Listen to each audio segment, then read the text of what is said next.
అన్న నమస్తే అన్న. SRH comeback ఇచ్చినట్టేనా?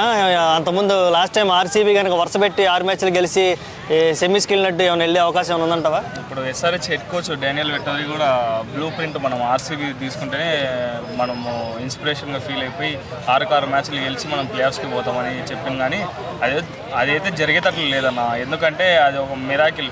ఇప్పుడు వండర్స్ 7 ఎట్లుందో ఇది ఒక 8th వండర్లా ఫీల్ కావచ్చు మనము. పోయినసారి ఆర్సీబీ చేసింది, ఈసారి అయితే ఎస్ఆర్హెచ్ కంబ్యాక్ వేయలేదు, ఏం చేయలేదు. పోయినసారి కూడా చెన్నై మీద బై మిస్టేక్లో స్లో వికెట్లో నో బాల్స్ ఎక్కువ పడేసి వైడ్లు ఎక్కువ బౌలర్స్ చెన్నై బౌలర్స్ వేయడం వల్ల అది గెలిచింది తప్పితే అది కూడా ఫుల్ ప్రెజర్లో పవర్ ప్లేలోనే 3 వికెట్లు పడిపోయినాయి కదా. చూద్దాం, మన గెలిస్తే 2-3 మ్యాచ్లు గెలిచవచ్చు, కానీ ప్లేఆఫ్స్కి క్వాలిఫై అయ్యే అవకాశాలు అయితే బ్లింకే. అభిషేక్ శర్మ, ట్రావిస్ హెడ్కి ఓవర్ హైప్ ఇస్తున్నారంటారు అనవసరంగా? చూసుకున్నట్లయితే ఓవర్ హైప్ అనేది అయితే, కానీ మన ఇండియా యంగ్స్టర్ కాబట్టి అభిషేక్ శర్మ మనం బ్యాక్ చేయడంలో తప్పులేదు. కానీ too much of over hype. ఎందుకంటే ఇప్పుడు హాట్స్టార్లో చూసుకుంటే కూడా ఒక్క అడుగులో ఆగిపోయినామనే యాడ్ వైరల్ అయిపోయింది ఫస్ట్లోనే. ఏ బార్ తీన్సో మారో అది ఇవన్నీ ట్యాగ్ లైన్స్ ఎక్కువ హైప్ చేసుకున్నందుకే వాళ్ళు ఇప్పుడు వాళ్ళ పతనానికి వాళ్ళే తోయ తీసుకొని వాళ్ళే గలీజ్ చేసుకున్నట్లు ఉందన్న పరిస్థితి. ఓకే, నితీష్ కుమార్ రెడ్డి పరిస్థితి ఏందంటావు? మరి మన తెలుగోడు అని చెప్పి మనం చాలా బ్యాక్ చేసాం, చాలా ప్రౌడ్గా ఫీల్ అవుతాం. అతన్ని చూసి చాలా మంది క్రికెట్ కూడా నేర్చుకోవడం, వాళ్ళ పిల్లల్ని అకాడమీలకు పంపించడం కూడా స్టార్ట్ చేశారు. అరే మన తెలుగు వాళ్ళకి కూడా ఛాన్స్ ఉంది, అక్కడ ప్లేస్ ఉందని. మరి కానీ తీరా చూస్తే అతను పూర్ పర్ఫార్మెన్స్ తోటి ఎలా మనం చూసుకుంటే లాస్ట్ మ్యాచ్ చెన్నై కూడా 6 డౌన్ 7 డౌన్లో దిగి నన్న ఫినిషర్ రోల్కి ఆడుతున్నాడు. తన కాన్ఫిడెన్స్ అనేది తనే డిప్ చేసుకున్నాడు. ఎంతో అంటే ఎంతో క్యాపబుల్ ప్లేయర్ ఏంటనే మన టెస్ట్ 100 కూడా కొట్టింటాడు మన ఆస్ట్రేలియా మీద బీజేటీ సిరీస్లో.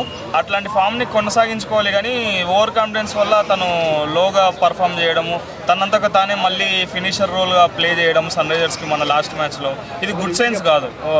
యాజ్ యంగ్స్టర్గా తను 1 డౌన్ 2 డౌన్ వచ్చి మ్యాచెస్ కంటిన్యూ చేసి ఫినిష్ చేయడమే తన రోల్. కానీ ఫినిషర్గా రావడం అయితే ఫ్యాన్స్కి అయితే నచ్చదన్న. అంటే ఏంటి సెలబ్రిటీ లెక్క ఫీల్ అవుతున్నారా, లేదంటే స్టార్ హీరో లెక్క ఫీల్ అవుతున్నారా? అసలు ఏమనుకోవాలి, ఎందుకు ఫామ్ పోయింది అనుకోవచ్చు. ఖచ్చితంగా అదైతే వాళ్ళ ఓవర్ కాన్ఫిడెన్సే వీళ్ళకు ఇట్లా డీల పడిపోవడంలో ముఖ్య కారణము. ఎందుకంటే డ్రెస్సింగ్ రూమ్ కూడా ఎప్పుడు పాజిటివ్ వైబ్స్తోనే ఉంది. ఆ ఓవర్ హైప్ ఇచ్చుకోవడము, ఈసారి మనము 120-150కి ఆల్అవుట్ అయినా సరే లేదు, నెక్స్ట్ మ్యాచ్ అయినా సరే మనం 300 కొట్టాలనే మైండ్ సెట్తో పోవడము, పిచ్చెస్ అంతా అనుకూలించకపోవడం, ఎక్కడికి పోయినా సరే వాళ్ళకు స్లో పిచ్చెస్ ఇవ్వడము మెంటార్స్ క్యూరేటర్స్. అందుకనేసి వాళ్ళు ఓవర్ హైప్ అయితే భారీగా ఇచ్చుకున్నారు ఈ సీజన్కి ముందు. నెక్స్ట్ సీజన్ అన్నా సరే ఈ బ్యాటింగ్ లైనప్ని తీసేసి ఒక 2 డౌన్లోనన్నా 1 డౌన్లోనన్నా వచ్చే ప్లేయరు ఇన్నింగ్స్ మొత్తం ఇప్పుడు కోహ్లీ ఎట్లా ఆడుతున్నాడో, కోహ్లీ చుట్టూ ప్లేయర్స్ ఎట్లా పర్ఫామ్ చేస్తున్నారో అట్లాంటి ప్లేయర్ని ఒకరు తీసుకుంటే మంచిగా ఉంటుంది. ఓన్ గ్రౌండ్లో కూడా గెలవకపోవడానికి కారణం హెచ్సీఏతో ఏమన్నా విభేదాలు ఏమన్నా అనుకోవచ్చు అంటావా? కన్ఫామ్ అన్న, అది వైరల్ అయింది కదా. హెచ్సీఏతో విభేదాలు ఉన్నాయి. వాళ్ళకి చూసుకుంటే కూడా హోమ్ మ్యాచెస్లో 2 మ్యాచ్లకి స్లో పిచ్లు ఇవ్వడమే జరిగింది. వాళ్ళకి కూడా సఖ్యత లేదు. నెక్స్ట్ సీజన్ కూడా ఎస్ఆర్హెచ్ ఉంటుందో లేదో అనేది కూడా క్వశ్చన్ మార్క్లో ఉంది. ఇప్పటికి కూడా క్లారిటీ అయితే ఎక్కడి నుంచి రాలేదు. చూడాలి, నెక్స్ట్ సీజన్ ఎస్ఆర్హెచ్ కాస్త ఎస్ఆర్ఏ అనే రకంగా మారుతుందేమో. నెక్స్ట్ సీజన్ చూడాలి.